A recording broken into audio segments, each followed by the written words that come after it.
Michael Boyle's StrengthCoach.com presents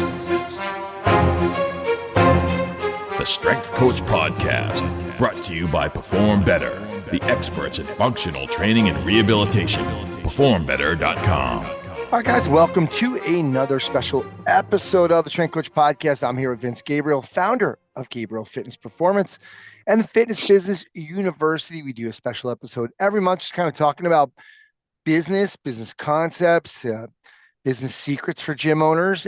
So first of all, Vince, thanks for doing this, bud. My pleasure. You don't sound very excited to do this today, so hopefully I am. Hopefully the content gets you a little upbeat and, I think I'm a little disappointed.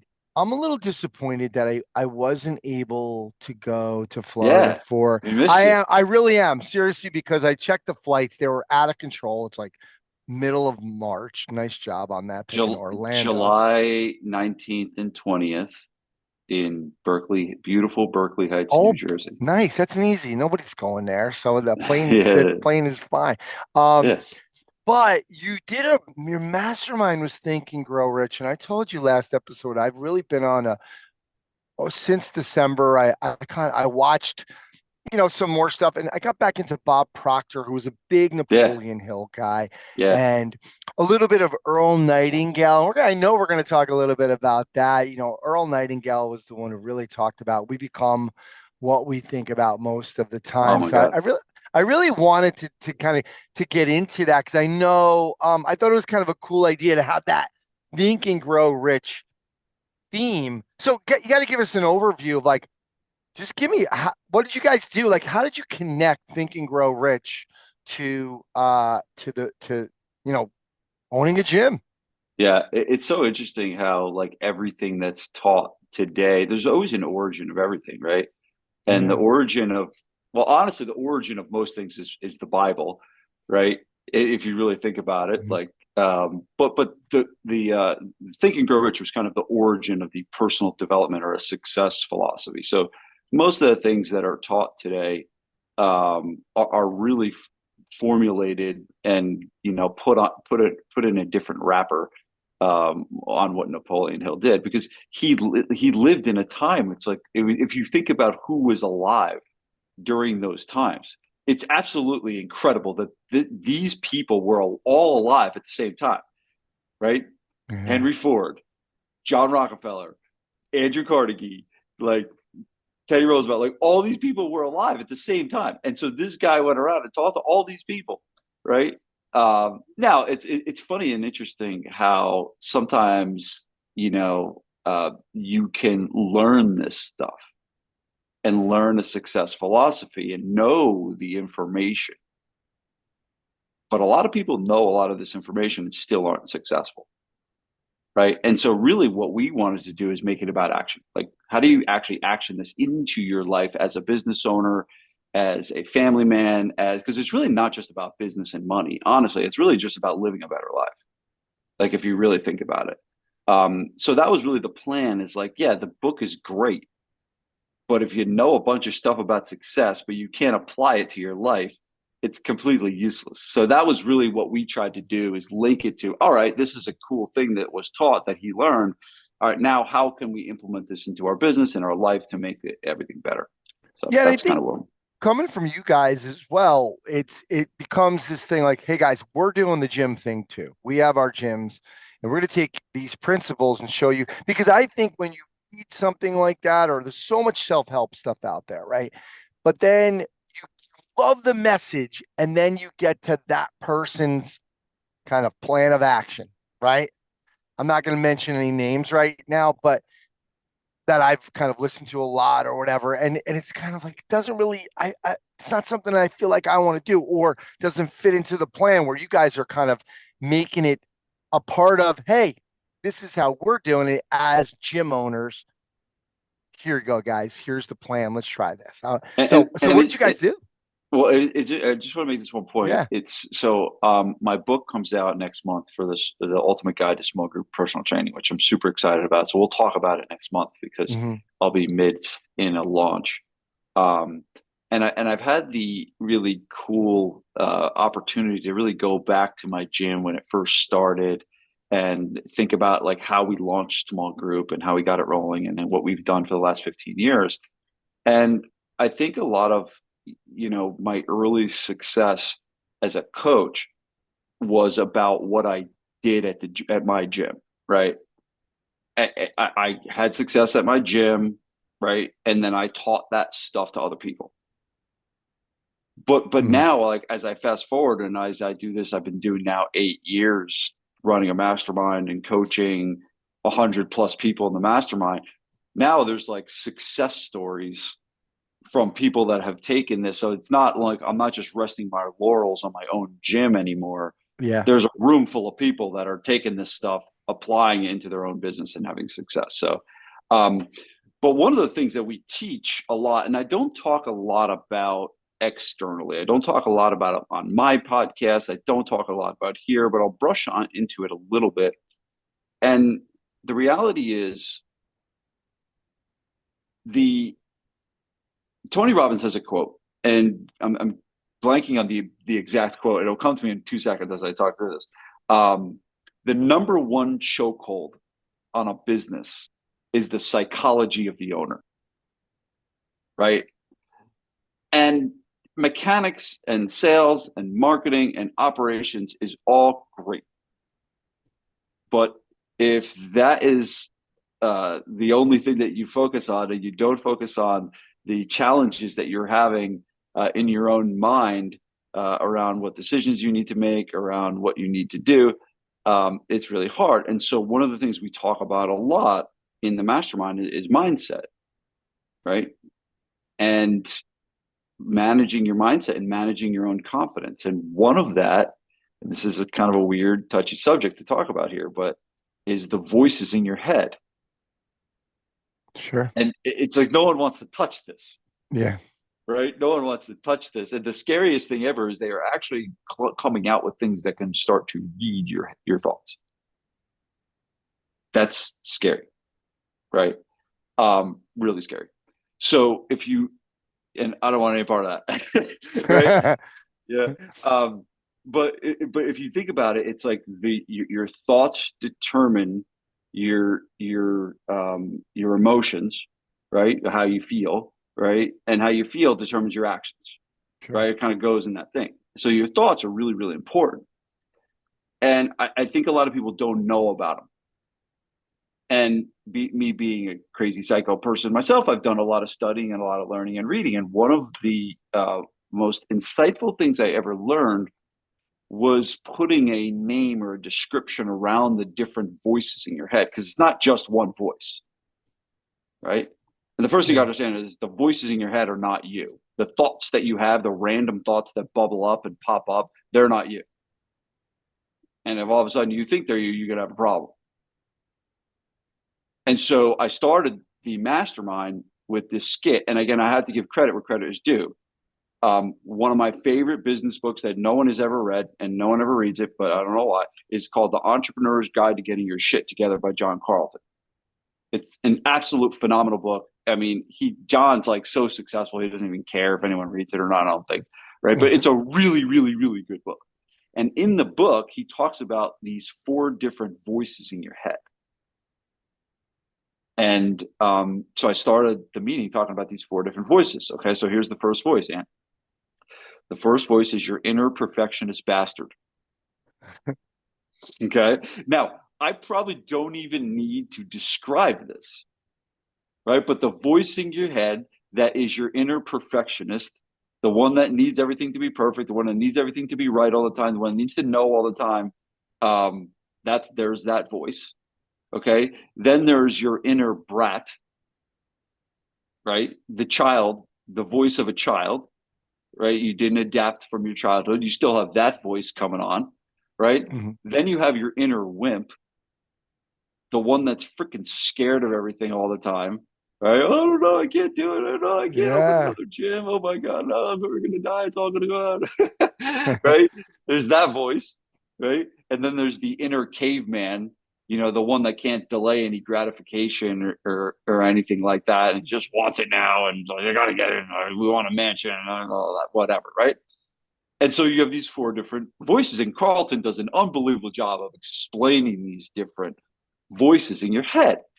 And he talks about these, they're going to be there, right? I don't know if there's a way to make them go away, but what you do got to understand is you got to learn how to manage the voice, manage it. You have to manage the narrative in your mind and understand that you are not a child anymore, right?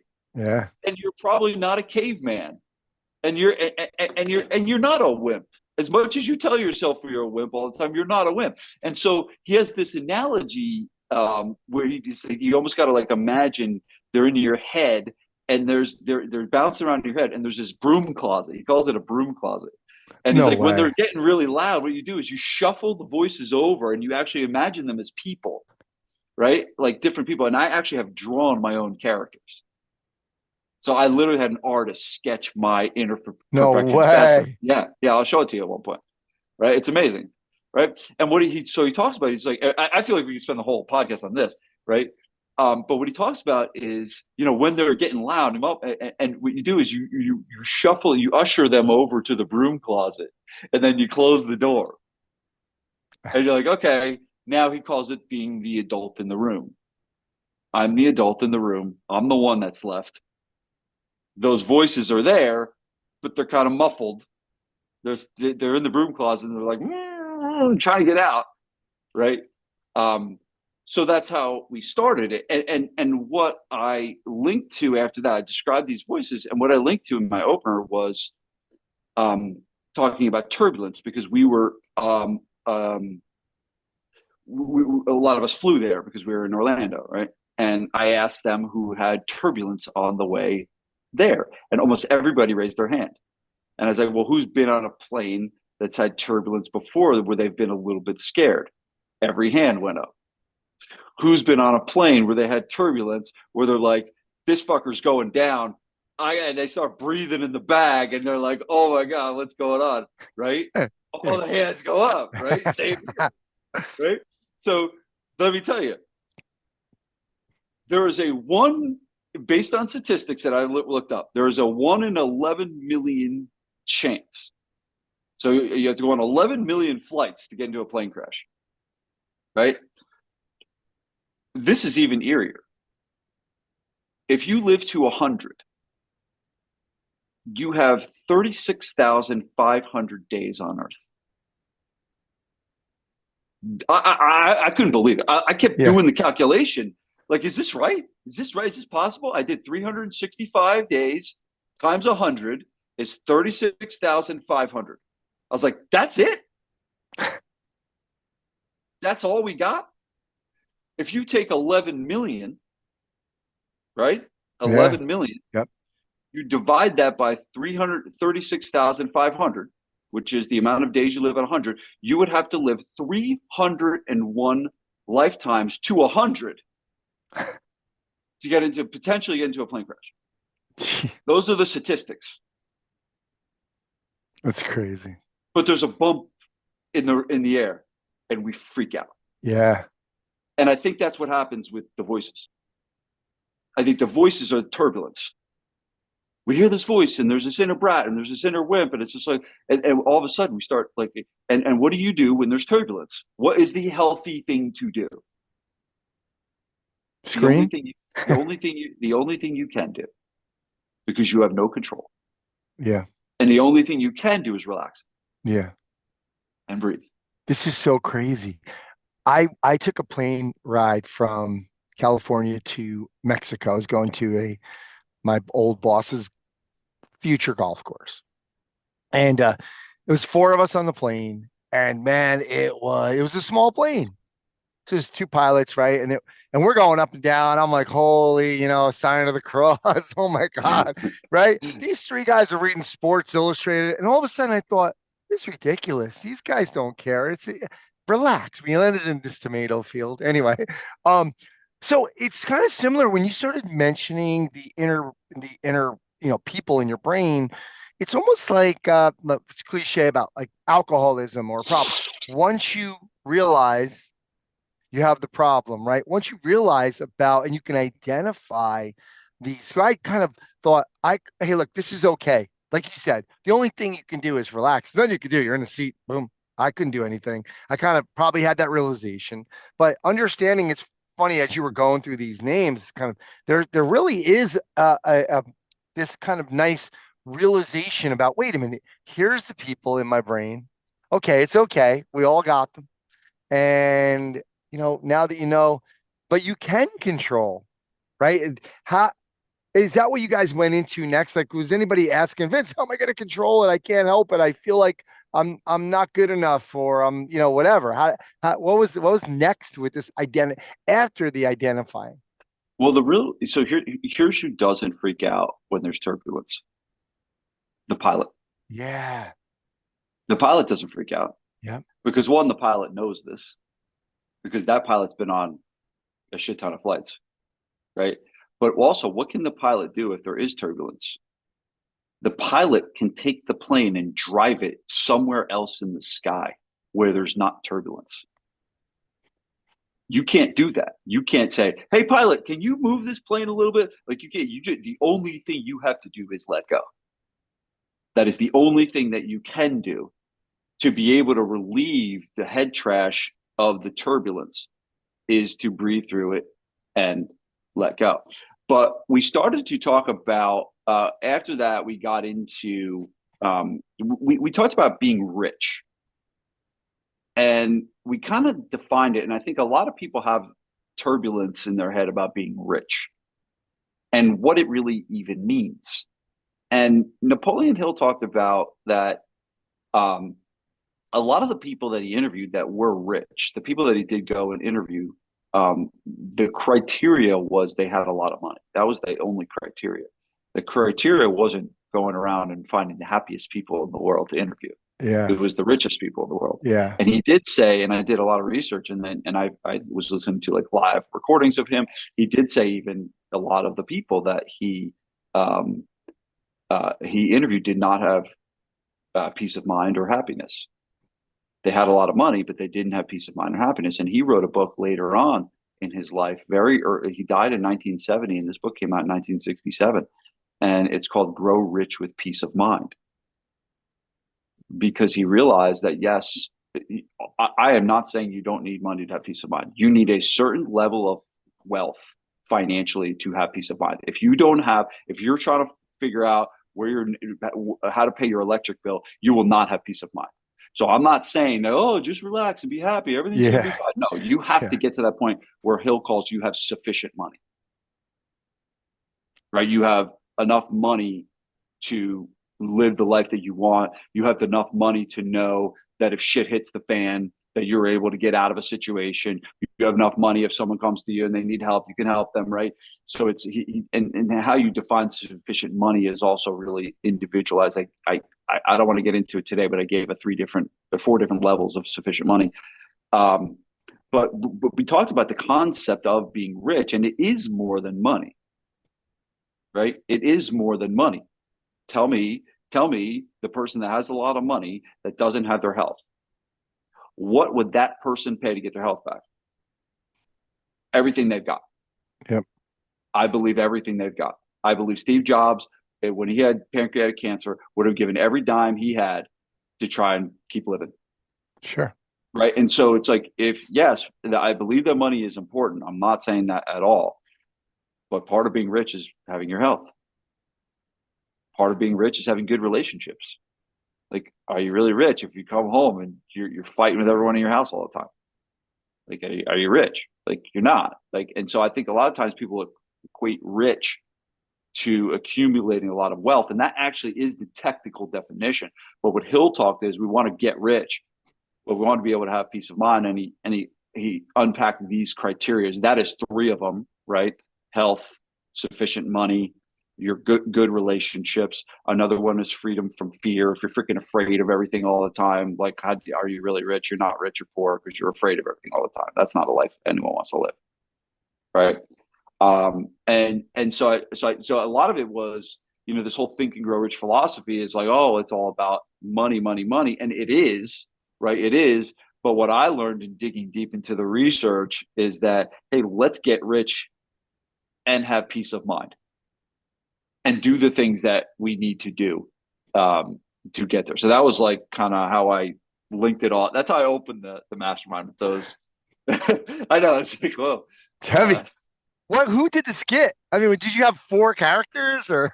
Yeah, so I did the skit. I did like almost like this mock thing where I was just talking, and then I had 4 guys that I gave the microphone to, and they were actually like in the back, and they were talking into the microphone. So it was like almost like a Herman's head type situation. Yeah. I know how old you are, so I know you know Herman's There you head. go. Right. But like it's like, and then they eventually came out onto the stage, with me and stuff. So it was cool. And I've actually done it before, but I usually do it like once a year to remind everyone, because even myself, right, totally, there's so much I've studied and so much I've learned, but even me, I have to continue to remind myself that, that voice in my head that tells me I'm a wimp is not me. It's not me. It's just that voice in my head, and it manifested from somewhere, call it stuff I've stored over the years. I don't know. That's getting into way deeper than we want to go today, of where it comes from, which is a whole nother conversation, right? Let me just kind of step back. These 4 people in the brain. You like this, don't you? Well, I really do. I really do, because I think, again, like we all have them, and there is a lot of talk about this type of stuff, like all the fuck books, right? Like wake the fuck up, or you go in the library. There's 42 books with the word fuck on the title now, right? And so the inner perfectionist bastard, the inner brat, the inner wimp, the inner caveman. How, just briefly, why are they a problem for gym owners? So the first one is, the inner wimp is a problem for gym owners because you cannot grow a business without being uncomfortable. You're not going to open a second location. You're not going to make your first hire. You're not going to do the hard things, right? Because it's hard. It's not easy to do. Yeah. There's a lot of stuff that we don't know. Like when I entered the world of gym ownership, there's a lot of stuff I didn't know. I didn't know anything about sales. I didn't know anything about marketing, right? And so if your inner wimp is constantly, well, we can't do that. Well, we can't hire anybody. We'll have payroll. We can't have payroll. That's more expenses, right? And so it's like this wimp that is like constantly holding you back. The perfectionist also holds you back because it needs everything to be perfect before it goes. Now there possibly is some benefits to that, of having being proud of your work and doing good work, right? There is some benefits to that. But if you get paralysis by analysis, and you take 6 hours to write an email because it's not perfect, and you end up not even sending it because it's not perfect, like that is not healthy, either. And then the caveman is just like not a good thing, because the caveman doesn't actually look at risk, whereas the inner perfectionist looks at risk too much, and the wimp looks at risk too much. The caveman doesn't give a shit about risk, and doesn't even ask the right questions, doesn't probably go out and get someone with a big inner caveman doesn't even join my mastermind. They think they can do it all by themselves, right? I got this. Well, what do I need that for? I don't need that. Let's go.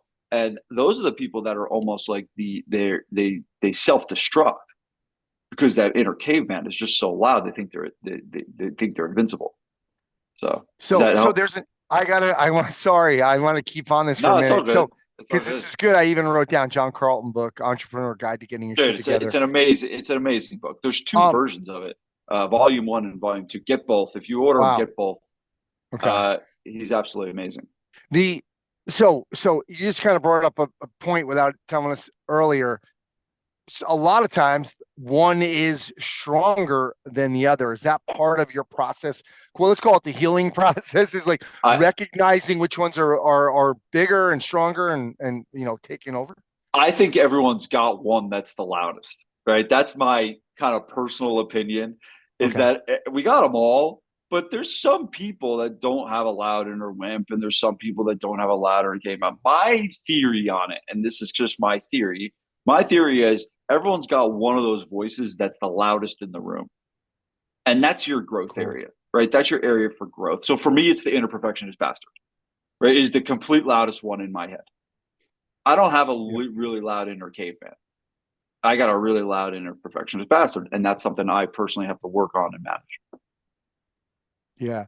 So all right, we this is Think and Grow Rich, but it should have been the Entrepreneur Guide to Shitting It Together, getting your shit together. No, but so connect more now, because if we think of Think and Grow Rich, right, and we start to kind of put this all together, and I mentioned that Earl Nightingale, we become what we think about most of the time. That's totally connected to the voices, right? Totally. To in our head, which is awesome. Can you connect for people that have kind of read Think and Grow Rich, or even give a quick overview of the points that you wanted to highlight as well from Think and Grow Rich for your gym owners for the rest of this seminar? Yeah, honestly, I got into there's 16 or 17 principles in the book, right? Yeah. And I didn't want to like make the whole seminar about me going over all 17 principles. What I went through was I picked the 5 that I thought would help them move the fastest, because a lot of times people just move too slow and they need a little bit of a kick in the pants. And that's what a mastermind, I think, is really good for. I think there's a lot of people that are in my mastermind that could accomplish what they want to accomplish on their own by themselves. But what we do is we help them get it done faster. So I link the success principles that Hill talks about with speed. What can help you move faster and get to where you want to go faster? Okay. Being honest, one of the first ones I talked about was the mastermind principle, right? Because that is an actual, that's one of his founding principles, is the mastermind. That's where a mastermind actually came from, was this book, right? And I showed, when I introduced the this concept, there was a picture of Henry Ford, Thomas Edison, and Harvey Firestone, black and white picture of them like sitting, the 3 old men sitting in a rocking chair talking.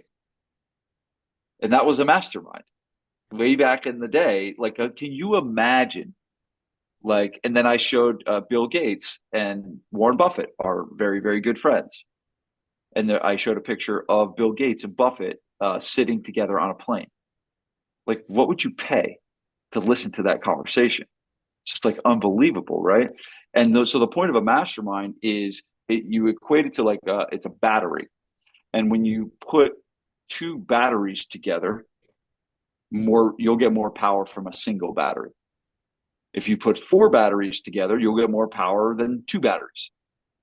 And that was the whole description of the philosophy, is that when you put minds together, there will be more ideas, there will be more power that's generated from that, right? And so what I urged them to do, I think a lot of them were in the mastermind, but a lot of them weren't using it the right way.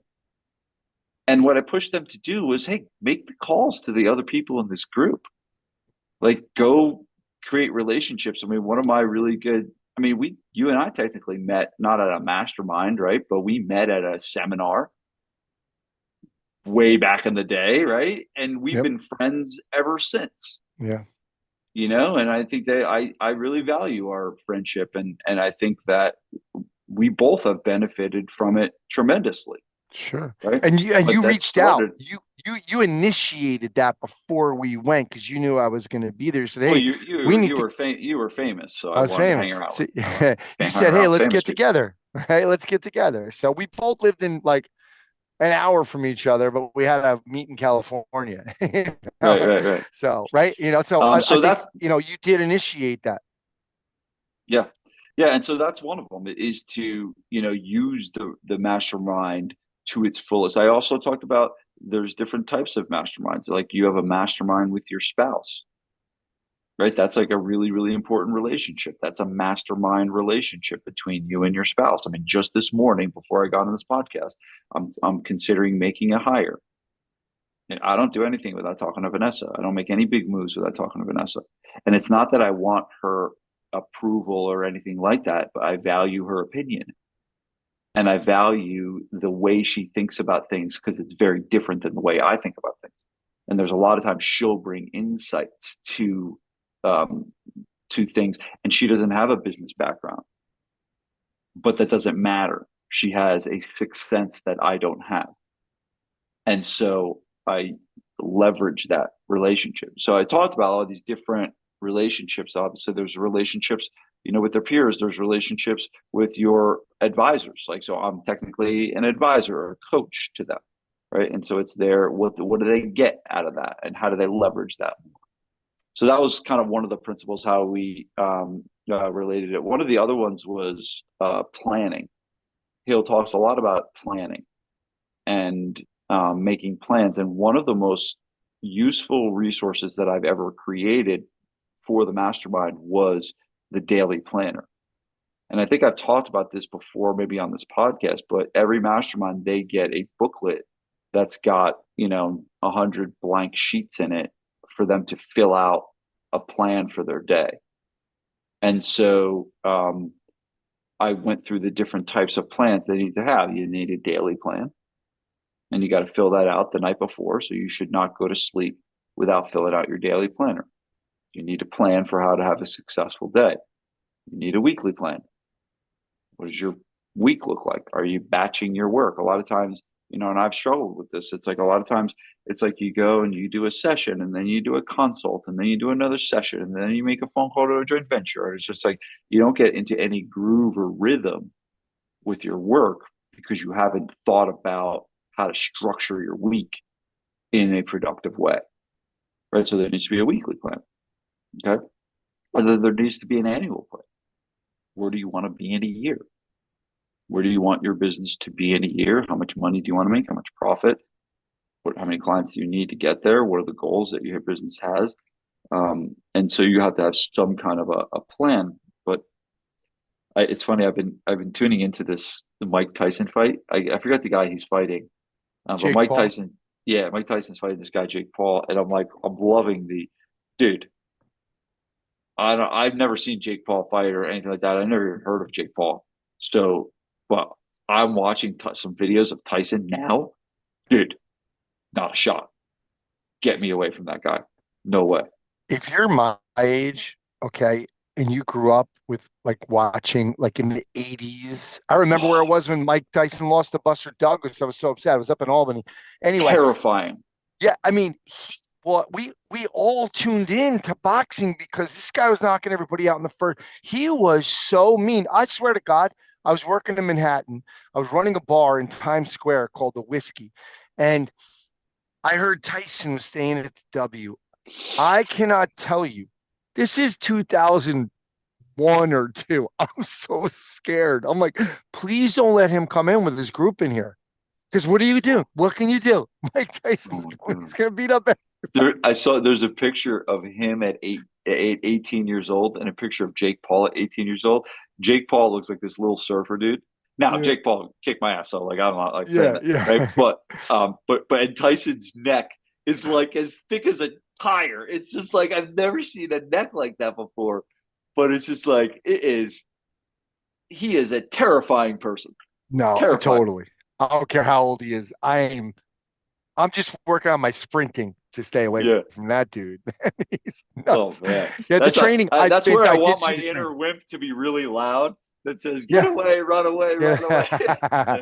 Do not come out, caveman. Oh my God. Yeah, I saw his training too. It looks crazy, man. That was a tangent. Planning. I know it was, but Mike Tyson is planning for that. What does he want to do in July to Jake Paul? He's got to prepare for that. Yeah. That's one more principle on that, Vince. Let's talk, because I want to kind of keep connecting this Napoleon Hill. The mastermind principle, the planning. What else? The last one I talked about was imagination, and basic thinking stuff, right? And he talked about the difference between creative and synthetic imagination. And creative imagination is what we know as innovation. And synthetic imagination is probably what we know as creativity. And if you think about it, Steve Jobs, everyone would look at him as an innovator, right? But he didn't invent the phone. He didn't invent the internet, and he didn't invent the camera. What did he do? He put those three things together. So he used synthetic imagination. Yep. right? Wow. He used synthetic. It wasn't actually innovation. It was taking three things that already existed and putting it into one device. Right. And so that's kind of how you think about it. And a lot of people look at, oh, I'm not creative. I'm not creative. I'm not innovative. I'm not like that. But at the end of the day, really what it's about is this awareness and looking around at the world unfolding in front of you, looking around at your gym, looking at your clients and seeing and making connections. I mean, that's really what needs to happen. I'm not a super, I wouldn't consider myself an innovative person at all. I don't think I've ever innovated anything, but I'm very, very creative. And a lot of people ask, so I'm in this business group and, most of these people are running very, very large companies and they're not doing like the same stuff I'm doing. They're running their companies. They're not doing the marketing like I'm doing. And I told them I've written 12 books. I record a podcast. I write a daily email. And they were flabbergasted how I was able to write a daily email. They're like, well, where do you get the ideas? How could you? I can't even write one email a week. How could you write one email a day? Right. And basically what they didn't understand is that you basically use this synthetic creativity. You capture something, anything that happens in your day can be something that you write about as long as you can make the connection to your audience. So it's about teaching this synthetic creativity is really powerful, to have as a gym owner. And even when people, as a gym owner, what you should be doing is any type of experience that you have, whether it's in your community, whether you go shopping somewhere, whether your kid is going to play sports, like there should be the thinking process, the wheels should be turning of, all right, how can I take this and bring it back to my business and make my business better? So that's really what it's about. And there was one thing I actually talked about too, with the head trash, right? And a lot of times we go through experiences and we make them last too long. Meaning we get down about something or we have a failure and we take too long to get over it and move on, right? And so my son is doing jujitsu, and when you do jujitsu, usually there's multiple matches, and if you lose a match, you have to go and gather yourself and be ready for the next match. And the first time he lost, that he had another match, he was all upset and down and stuff. And I handed him, this is kind of just instinctual, but I handed him a stopwatch. And I started the stopwatch. And I said, the stopwatch was actually on my phone, right? And I handed him and I pushed start and the stopwatch is running. And I said, look at that. And I was like, I want you to push stop when you're ready to get over your loss and start thinking about your next match. And like he stared at it, and I think it was like around 26 seconds that he pushed it. And he looked at me with these eyes that an 8-year-old shouldn't look at a father, right? Because they were the eyes of a man. And he goes, I'm ready. And he went out and he won his next match. And beat a kid who was heavier and likely more experienced. And that was like a thing. It's just like, we're going to go through shit. We're going to go through stuff that's hard, but it's just like, all right, how long are you going to be upset about it? How long are you going to be down about it? And what I gave everyone in the audience, I gave them all clock timers. Oh, cool. Circular kitchen clock timers. Yeah. And I gave them all one, and I kind of passed them out. And I was like, put this on your desk. And the next time you go through a challenge, and the next time you go through, we are down, because it's like nothing moves until you get over that. You're just wallowing in your own pity. And the faster you can get over it. And so the watch and the timer is a symbolic way to be like, all right, I'm good. I'm done. I'm going to give this 30 seconds. I'm going to give this a minute. I'm going to give this 5 minutes. You decide what it's going to be. But once that timer hits, you're done. Yeah, I love that, because I think, especially in this business, we've gone through so much, every business has. But in terms of, I remember the building had a leak. I was in the basement in my planes, 5 iron. Building had a leak. Where's all the water end up? It ends up in the basement. I lost like the Kaiser, the air generator, like whatever. And at first I was like, I mean, what am I? But then after a couple of days, you realize, all right, it's going to dry. And then not a couple of days right away, really, but because insurance came in, they were like, don't worry, we're going to take care of this, and that. And so the more experience you get with these things, if you handle it, just kind of take a deep breath. Like you said, look at the timer. Hey, get over this. It's going to be okay. It's not the end of the world, but you're going to go through, and then COVID, comes along, and then what could be worse than COVID or, whatever. So there's all of these things that the more you go through them, the more you learn, and not everybody learns from it, but I happen to believe a clock timer, a kitchen clock timer, not one on your phone, is the most bang for your buck asset that you can purchase as a business owner. Like, it's just like they're $15 or $18 or whatever it is, and you can do what I just said with it, or you can do project work. I've talked about project work before, where we set a timer, you work on one project at a time, you work on that one project distraction free for that amount of time that you set the timer for. 31 minutes or something like that. Yeah, well, 33 is okay. I think it's Gene Schwartz's thing, but it's like those two purposes. So I keep mine. I have mine in my backpack, and I just keep it there all the time. Very cool. Right, and it's just anytime I go to do work, I pull the kitchen timer out. I was like, I'm writing this email. I'm going to set 30 minutes. I'm going to finish this email in 30 minutes. Am I 100% perfect on using the clock timer? No, but I do know that the more I do it, the more productive I get, the better work I do, the more focused I am, and the happier I am. So a clock timer is a very valuable thing. You also, kind of going back to some of this idea about awareness of the inner voices, or once you start using that for a while, and let's say you don't have the clock timer with you, it's still in your head, like, I have to get over this. That awareness is such a great reminder for us to just be like, okay, you know what? Yeah, I am this too shall pass, right? I mean, I'm going to get over this. So yeah, love it. So awesome. So give us just a wrap up. Like, all right, so how did you finalize, how did you wrap this up? So there's a lot of stuff going on. Yeah, we always wrap it up with the last session of the day is all about clarity, because we kind of dump a lot of stuff on them throughout the weekend. Yeah. And so I want them to leave with clarity. And this is my formula for clarity. I believe that they need to know and embrace reality with where their business is right now. They need to know and have data around how much money they're making.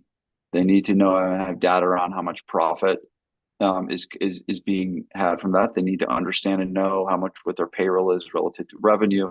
They need to have grasp on their leads and trials, contracts, all stuff we've talked about, right? So I think part one of clarity is embracing reality. Where are you right now? And embracing the things that are holding you back, the obstacles that are holding you back. Okay, that's part one. Part two of clarity is defining where you want to go. And typically what I do is I work with them in this accord in a 12-month increment. So I want them to know, where do you want your business to be in 12 months? Because if they don't know where they want their business to be in 12 months, then they're definitely not going to know where they want it to be in 2 years or 3 years or 4 years. So I start with, and it's a bonus if they know beyond a year. It's a bonus. They should. It's a bonus. Most people don't. But I was like, you have to do this. At least your vision needs to be at least 1 year. So you got to know, you have to have some type of a destination to know where you're going. So we have them define that part of it. All right, how much money do you want to make this year? What is your profit going to be? How many clients do you need to have to make that happen? What are the goals you need to set for your business, right?